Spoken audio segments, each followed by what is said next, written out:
Hi guys, আমি আসছি, আমি বয়ফ্রেন্ড খুঁজতেছি। দেখেন তো গাইস, এই মালটা চিনেন কিনা? গাইস মধু খাচ্ছি, মধু মধু রসমালাই রসমালাই। অবশ্য অনেকে চিনবেন, আপারা চিনবেন না। আমি চিনতে পারতেছি না। আরে বোন, আমি তো বললাম চিনবেন না, তারপরেও কথার মাঝে কেন বাম আঙুল ঢুকান? সরি। এই সময় কম, শুরু করো। হ্যাঁ হ্যাঁ ভাই, শুরু করছি। তার আগে একটা কথা বলি, যারা আমার চ্যানেলটা এখনো সাবস্ক্রাইব করে নাই তারা অতি দ্রুত আমার চ্যানেলটা সাবস্ক্রাইব করো। মানে কথা বলে জুত পাচ্ছে না, তাই আর কি সানগ্লাসটা পরে নিলাম, ঠিক আছে না? শশা আমারও একসময় একটি প্রিয় সবজি ছিল। এ হচ্ছে বর্তমানের ভাইরাল নায়িকা শশা আপা, যে কিনা একটা শশার ভিডিও দিয়ে পুরা ওয়ার্ল্ড রেকর্ড করে দিয়েছে। কেউ কেউ তো আবার বলতেছে দেখি যে তার সিনেমাটা নাকি হ্যাপি হয়েছে।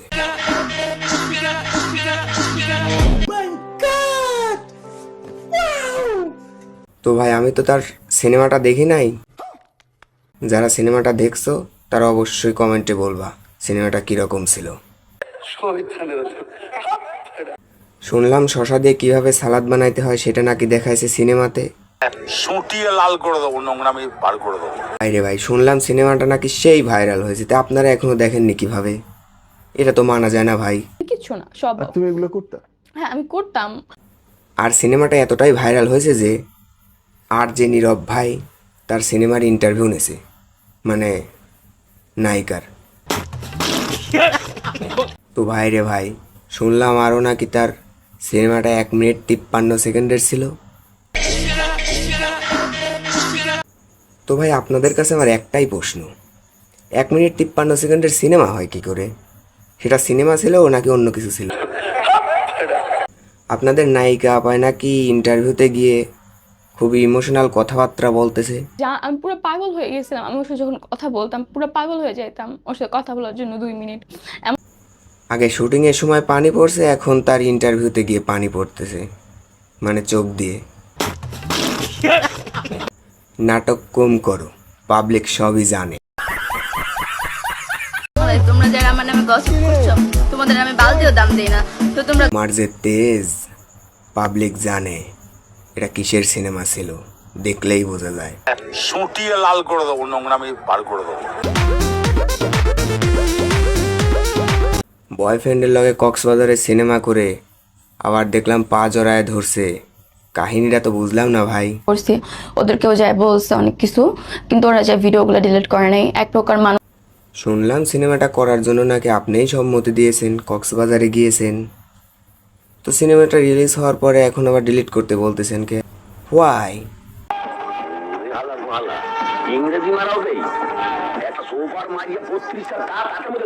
সিনেমাটার পিছনে এত লোক কাজ করেছে, ইনভেস্ট করেছে, ডিরেক্টর করেছে, অনেক পরিশ্রম করেছে, আপনি তাদের দিকে তাকাবেন না? এটা কেমন ধরনের কথা? এটা অন্যায় দাদা, এটা আমার উপর পাপ হচ্ছে দাদা। কান্নাকাটি করে, অনেক কান্নাকাটি করে বলি ভিডিওগুলো ডিলিট করে দিয়ে, দেখ আমার বাসায় প্রবলেম হবে। আপনার বাসায় প্রবলেম হবে সেটা আপনি আগে বলতেন, সিনেমাটা করার পরে এখন কেন? আমার আম্মু লিটারেলি আমাকে সিকল দিয়ে বাইন্ধা রেখে দেয়। আপনার আম্মু তো আপনার শিকল দিয়ে বান্ধা রাখবই, কারণ আপনার আম্মুর তো সিনেমাটা পছন্দ হয়নি। আপনার আম্মু তো আপনাকে নিষেধ করেছিল কক্সবাজারে যাস না, এরকম সিনেমা বানাস না, আপনি তো শুনেন নাই। বিশ্বাস করেন, আমি বাসা থেকে বেরো হইতে পারি না, ভয় পায় মানুষজন যদি কিছু বলে, মানুষজন এসে খারাপ খারাপ কথা বলতেছে। মানে এই সকল সিনেমা সোশ্যাল মিডিয়াতে আপলোড করে, তারপর আবার ইন্টারভিউতে গিয়ে খাওয়া দাওয়া করে। আমি একটা রসমালাই খাও খাও বলে একটা। তুমি যে কোন ধরনের রসমালাই তা পাবলিক জানে।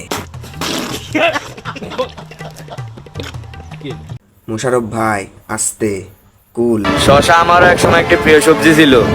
হাইরে নিধি আপু, কি খেলা দেখায় দিলা, এখন তো শশা দেখলে বমি আসে। মানে নায়িকা কিভাবে শশার সালাদ বানাইতে হয় সেটা দেখাইছে সিনেমাতে, এটা দেখে আবার কিছু টিকটকার শশা খাওয়াই বন্ধ করে দিয়েছে। 1 মিনিট 53 সেকেন্ডের একটা ভিডিও পুরো একটা জেনারেশনের শশা খাওয়া বন্ধ করে দিয়েছে। মানে এই হালার পাহালারা মনে হয় গাঞ্জা খাইছে। আচ্ছা, এই সকল গাঞ্জাখোরদের কি করা উচিত? পদ্মা সেতুতে নিয়ে যে ওখান থেকে পদ্মা নদীতে টুস করে ফেলে দেওয়া উচিত।